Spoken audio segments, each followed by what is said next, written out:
Olá, sejam todos muito bem-vindos ao Tiro Fone Podcast. Eu sou João Gabriel, seu apresentador, e hoje recebo Paulo para a gente falar sobre fotografia, arte e política. Seja bem-vindo, Paulo, ao programa. Oi, João. Primeiramente, boa tarde. Gratidão pelo convite. Tudo bem. Eu trabalho com fotografia, com arte e educação. Eu tenho 25 anos. Meu signo é touro. Então vamos começar essa conversa hoje, né? E acho que a pedra inicial dessa conversa, Paulo, eu quero saber como a fotografia ela aparece na sua vida, né? Cada uma pessoa tem uma iniciação diferente com algum tipo de arte, e a fotografia é algo que aparenta ser muito comum na nossa vida, mas ela aparece em alguns momentos específicos e eu queria saber onde é esse start na sua vida. Certo. Eu sempre gostei de fotografia, mas eu entro em contato com a fotografia profissional na faculdade de comunicação. Eu fiz graduação na UFBA, onde eu tive disciplinas de fotografia e acesso a equipamentos profissionais que eram disponibilizados pela universidade. E acho que o grande start começa aí, né? Eu acho que o grande ponto de partida nessa minha trajetória profissional com a fotografia é, né, durante a graduação. Eu acho que é o espaço onde a gente começa a descobrir várias coisas, né? O meu podcast, por exemplo, foi na graduação. Percebi que tinha uma escapatória para me comunicar sem botar o meu rosto em algum lugar. E assim, nossa, essa ideia é muito boa. Vou aderir, né?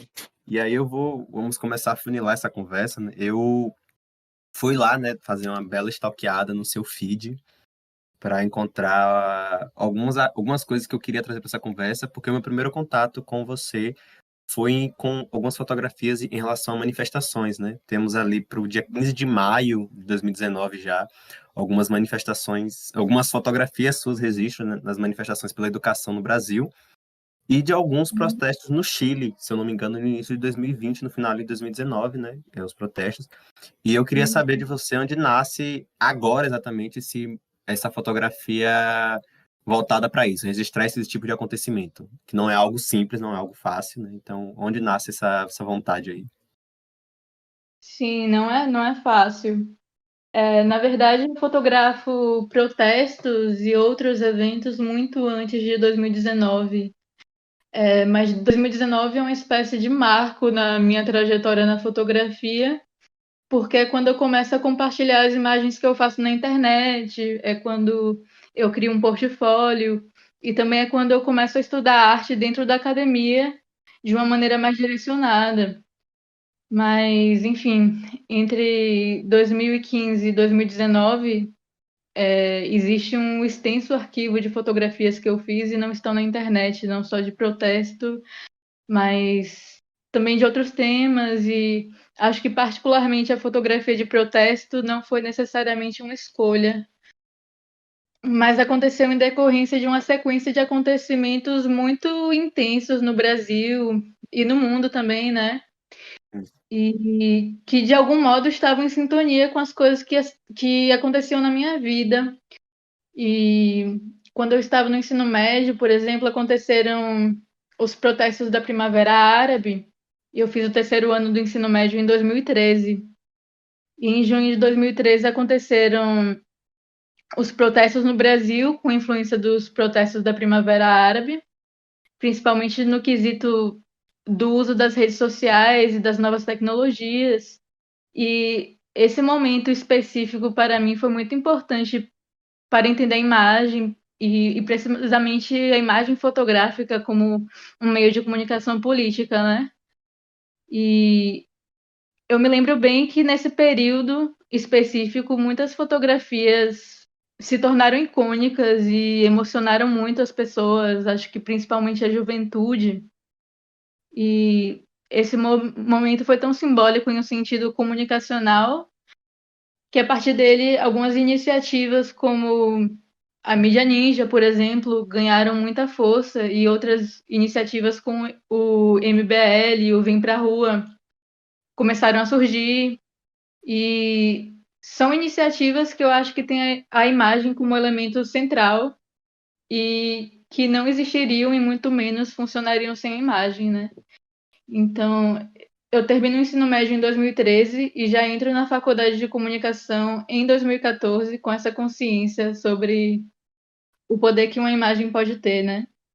E em 2014 existia insatisfação em relação ao governo da Dilma, tanto por parte da direita quanto por parte da esquerda.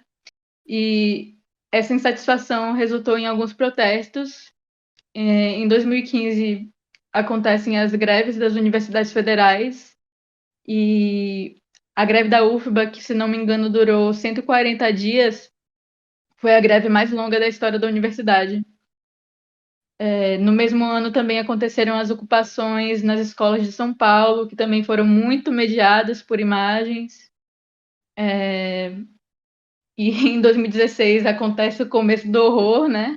A Dilma cai, entra o Temer no lugar, começam os protestos pelo Fora Temer. Enfim, eu não vou me prolongar muito mais nisso, mas a questão que eu quero apresentar aqui é que de 2013 para cá foram muitos acontecimentos e muitos protestos que eu senti que não podia ignorar. E é basicamente daí que surge a minha vontade de registrar esses acontecimentos. É, eu acho muito engraçado que a nossa geração, ela ultrapassa o limite do necessito do visual para sobreviver, né? E a gente precisa dessa documentação, a gente precisa da foto, precisa do vídeo para acreditar em algumas coisas. Eu acho que até a ideia da pós-verdade, a gente não quer mais só ouvir, né? E agora até o ver já é perigoso. Mas entrando assim em aspectos técnicos, como é estar dentro dessas manifestações, né? Recentemente você estava no seu Instagram dando orientações sobre como se portar nas manifestações que estavam agora acontecendo recentemente contra o governo Bolsonaro. E eu queria saber dos aspectos técnicos, né? Como é esse processo de ir para a rua, ali não só como um manifestante, mas uma pessoa que está quase em um ofício, né? De registrar aqueles acontecimentos. Sim, claro. Você tocou num ponto muito importante, eu acho, porque para mim existe uma grande diferença entre ser um fotógrafo que está em uma manifestação e ser um manifestante que está fotografando, né? Eu enxergo a minha posição nas manifestações em que eu fotografo, como um posicionamento de uma pessoa que está lá muito mais para ocupar aquele espaço e muito mais para entender o que está acontecendo do que para fotografar. A fotografia é uma consequência. Mas para ambos os casos, tanto para o caso de você ser um manifestante que quer fotografar, quanto você ser um fotógrafo que quer estar na manifestação, eu acho que o mais importante é você entender, em relação aos aspectos técnicos, né? O mais importante é você entender por que aquela manifestação está acontecendo, quem são os grupos sociais e quem são as lideranças que estão presentes e por que estão presentes, quais são as pautas, quais são as consequências das imagens que você vai fazer, não só para o movimento em si, ou para as pautas políticas, mas também para os seres humanos que estão presentes naquele evento, né? É muito importante ter essa consciência, não só em relação à fotografia de protesto, mas em relação à fotografia de pessoas. É importante ter a consciência de que você vai fotografar uma pessoa e a vida daquela pessoa vai continuar acontecendo. Então, aquela imagem pode trazer consequências que talvez não sejam tão boas para ela. Então, antes de clicar, você tem que se perguntar o que aquela fotografia que você faz pode trazer para a vida daquela pessoa. E de preferência não fotografar pessoas que você não conhece, pedir permissão, ter uma responsabilidade com as pessoas ao seu redor mesmo e entender por que você está lá e qual é a história que você quer criar em relação àquele evento. Eu acho que é bem importante essa parte, principalmente de lembrar que são indivíduos terceiros, né? Não só um material estético que a gente está produzindo, fotográfico, mas eu já vou encaixar, né, com a minha próxima pergunta, que é isso. Existe eu vou botar a palavra estética, né, na formatação das suas fotografias, e eu começo a me perguntar, quando estava montando a pauta, me veio essa pergunta, que se você consegue enxergar suas fotografias como o nosso conhecido fotojornalismo, né, já que você está ali registrando esse tipo de evento, manifestação, ou se em algum momento você transcende essa fotografia comunicativa e vai para algo quase artístico. Eu ainda estou nessa dúvida, nessa colocação, mas eu queria saber de você, como é que você enxerga esse produto finalizado, né, ali no momento que você compartilha ou não compartilha nessa fotografia, se você vê ele como um produto comunicacional, jornalístico às vezes até, né, porque é o momento que você está registrando, ou se você enxerga isso como um registro quase que artístico, né? Sim, sim. Eu acho que essa classificação das imagens tem muito mais relação com as intenções e as consequências do que com as imagens em si, sabe? Uma mesma fotografia pode assumir várias funções, né? Eu, particularmente, classificaria a minha fotografia de protesto como fotografia documental ou fotografia de rua, porque eu fotografo com a intenção de documentar os eventos históricos que acontecem no espaço público. Então, eu classificaria assim. Eu acho que a grande diferença que eu pessoalmente sinto que existe entre fotojornalismo e fotografia documental é a durabilidade. Eu acho que no fotojornalismo a linguagem é muito imediatista, muito imediata, porque a intenção ali é você colocar a imagem na capa do jornal do dia, você subir imediatamente no seu Instagram. E já a fotografia documental, eu acho que ela sai de um contexto muito específico e ela pode ser utilizada em outros contextos, né? Ela ganha força em outros contextos e, e tem uma durabilidade maior, eu acho. Eu tento fazer uma fotografia que daqui a 10 ou 20 anos ainda tem a mesma intensidade que teve quando eu fiz, né? Que Uhum. muitas é aquele ditado de que o jornal do dia pode ser usado no dia seguinte para embrulhar peixe, sabe? É isso mesmo. Eu vou atrapalhar, interromper minhas perguntas e atrapalhar a ordem aqui, né? Porque você falou sobre durabilidade e a gente está gravando esse podcast no dia 5/10, né? Quase 24 horas depois desse colapso que ocorreu nas redes sociais e na internet em geral. E já que você falou de durabilidade, ontem foi uma pauta muito colocada sobre a durabilidade do material que a gente arquiva nas redes, né? E no seu caso, por exemplo, você está ali como portfólio também nas redes sociais, com o seu material fotográfico, né? Como é que você enxerga essa nossa dependência ou codependência das redes como esse arquivo de material? Eu acho um absurdo, é algo que me aflige muito, que me incomoda muito, essa relação de dependência que artistas e que produtores culturais têm com redes sociais, com um número ínfimo de redes sociais e ainda mais ínfimo de pessoas que controlam essas redes. Ontem eu fiquei bastante angustiado, torci para que as redes sociais acabassem mesmo. Pensei em muita coisa, por incrível que pareça, por mais banal que pareça, esse acontecimento para mim movimentou muita coisa na minha cabeça. E eu tento não depender apenas das redes sociais no sentido arquivístico, né? Muitas vezes eu imprimo fotos, muitas vezes eu subo esse conteúdo em mais de uma plataforma, né? Se o Instagram acabar hoje, todas as fotografias que eu tenho no Instagram estão em outros arquivos também, inclusive arquivos impressos. E eu acho que falta muito essa consciência, né, de que você não pode depender de uma rede social para arquivar a sua produção. Você precisa ter um plano B e às vezes até um C, né?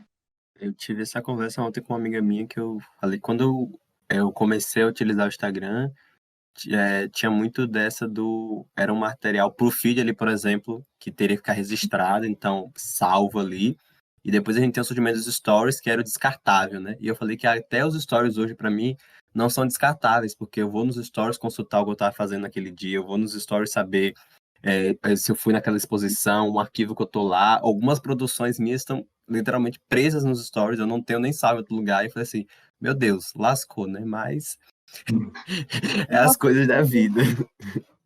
Eu adoro aquela ferramenta dos stories que mostram o que você estava fazendo há um ano atrás, 2 anos atrás. Todos os dias eu vejo. É maravilhoso. E recentemente não, acho que já tem alguns meses, eles colocaram por data, o que é algo maravilhoso para mim, porque eu vou diretamente na data daquilo ali, vejo o que eu estava fazendo, como eu tenho uma memória muito boa. E aí, esses dias, por exemplo, eu estava atrás de uma fotografia que eu fiz e eu não postei em outro lugar. Eu devo ter salvo no meu rolo de câmera, mas eu não tenho em outro lugar. E tava nos stories. Eu tenho que só achar ela agora, mas fui diretamente pros stories, porque eu não fiz nenhum backup terceiro dessa fotografia. Ou seja, se o Instagram acabasse ontem mesmo, eu tinha perdido essa foto. Porque eu não salvei em outro lugar. Isso é um grande perigo. Eu acho que as pessoas elas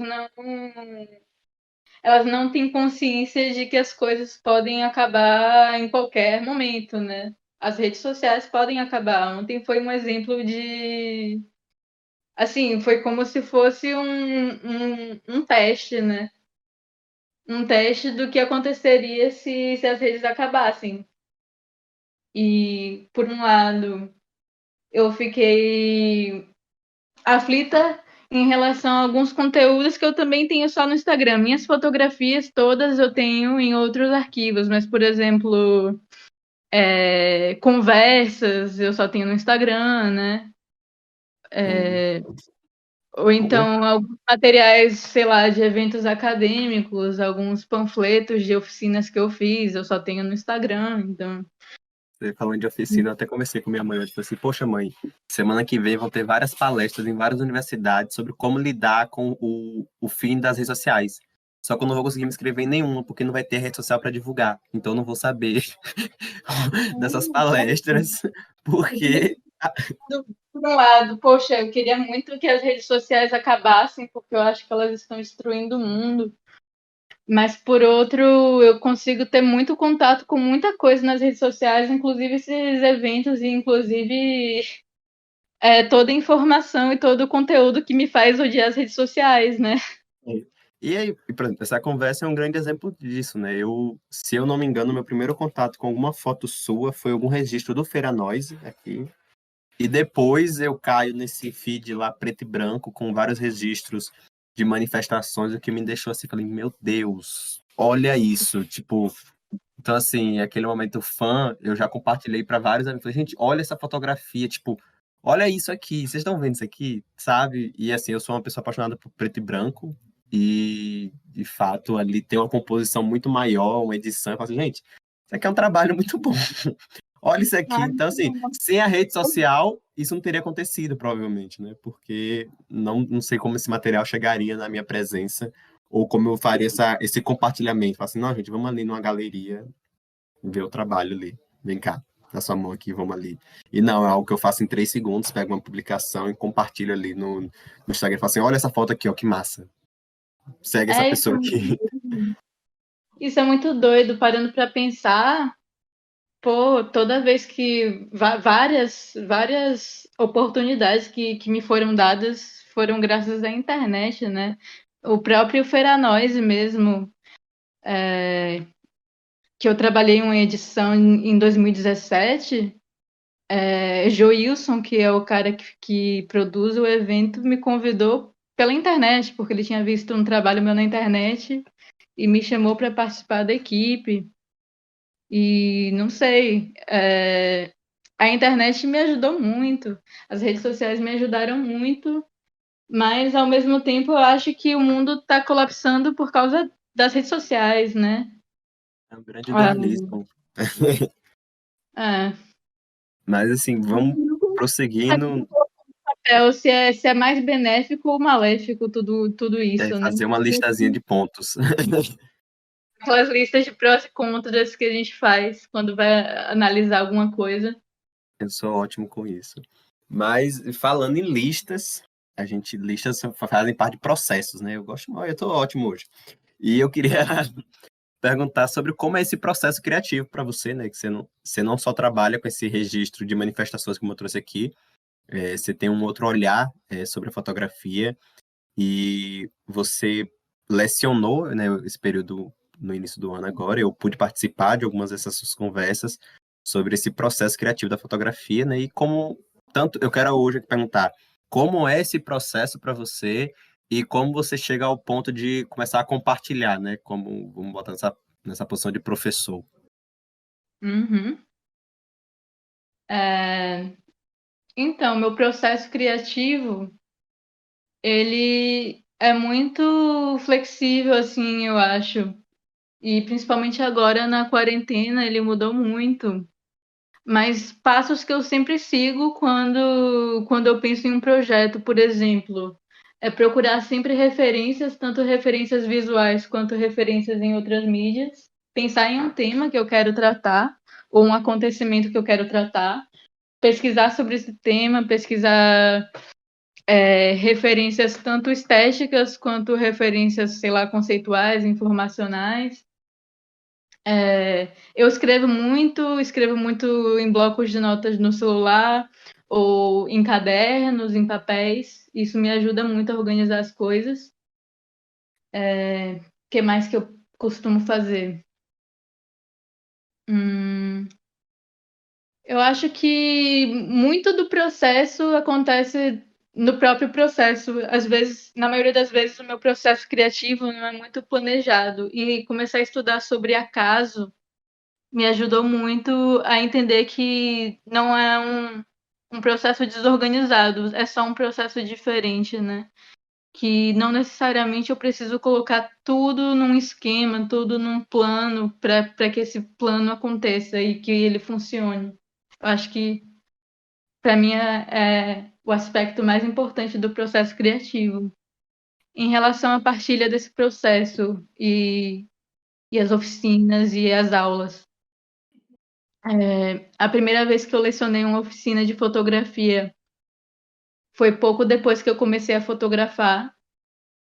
Na graduação, eu fui bolsista de um programa de extensão chamado PET, e uma das atividades que eu coordenei nesse programa foi um ciclo de oficinas de fotografia para alunos da escola pública, né? E isso foi em 2016. E hoje em dia, a arte e educação é a minha principal área de atuação profissional. Eu estou ministrando atividades formativas muito mais do que eu estou fotografando por conta do isolamento social. E, por um lado, na pandemia eu perdi muitas possibilidades de atuação na fotografia, mas, por outro, muitas portas se abriram para mim na arte e educação. Do ano passado para cá, eu já ministrei atividades em instituições não só da Bahia, mas também de outros estados, como o Distrito Federal, do Rio. E agora eu estou trabalhando em uma associação em São Paulo, morando no conforto do meu lar na Bahia, entendeu? Então, isso nunca seria possível fora desse contexto. Então, temos aí também prós e contras, né, De nessa situação. novo. Né? E eu acho que, para finalizar, né, como o tema principal desse programa hoje é fotografia, política e arte, né?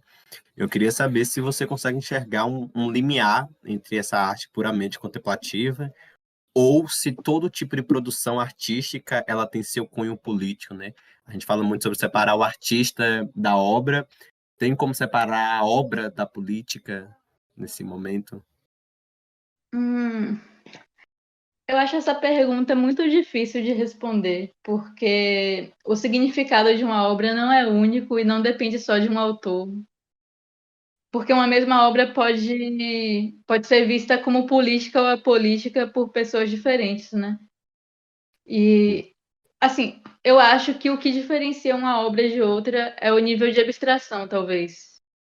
Toda obra de arte tem influência da política, mas eu acho que algumas são mais objetivas do que outras. De qualquer forma, eu acho que não é possível se separar a arte do artista. Para mim, toda arte tem uma relação de significação com quem a faz, né? Muito obrigado pela conversa. Acho que a gente conseguiu o objetivo, né, de falar sobre o que eu imaginava que a gente conseguiria falar.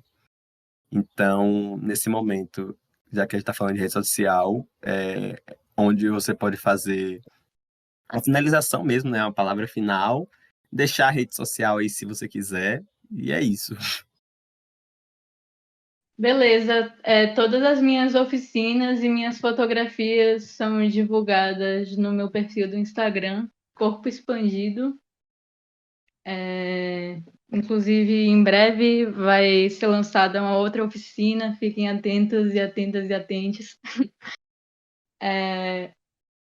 E é isso, obrigada pelo convite, obrigada pelo espaço, gratidão mesmo, foi uma boa conversa. Escutem o podcast Tirofone. É isso, pessoal. Muito obrigado pela escuta. Eu sou o João Gabriel. O nosso perfil no Instagram tá com @tirofonepodcast. E até a próxima.